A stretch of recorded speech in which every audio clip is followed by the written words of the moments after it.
चिवताय चिवताय दार उघड, मला घरट बांधायला मदत कर. काय सांगू तुला माझ्या संगे काय झालं. 2 गटांच्या दंग्यात माझं घरटं जळालं. भयाड सुमसाम अशी काहीशी रात्रीची ती वेळ होती.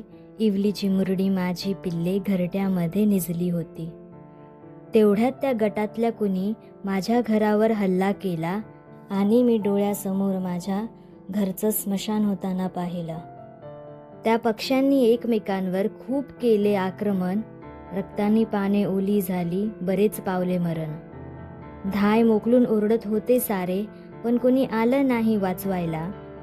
डोळ्यान देखत मृतदेहाचे ढीग साचले, कुणीच आलं नाही उचलायला. माझं कोणासंगेच वैर नव्हत्या काहीच अढी, तरी जखमांनी माखलं शरीर आणि रक्तांनी माखली साडी.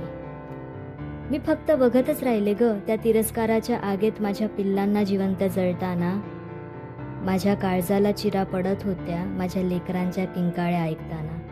हे सारं काही चिवताई तुलाही दिसतंय ना, माझं दुःख सारं हे तुलाही कळतंय ना.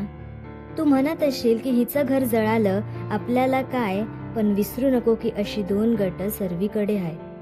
मला दुर्लक्षित करून तुझं घरटं यंदासाठी वाचेल, पण उद्या परवा तुझ्या दारीही मृत्यूचा दानव नाचेल. म्हणून आज माझ्यासाठी मदतीचा हात पुढे कर. चिवताय चिवताय दार उघड, चिवताय चिवताय दार उघड.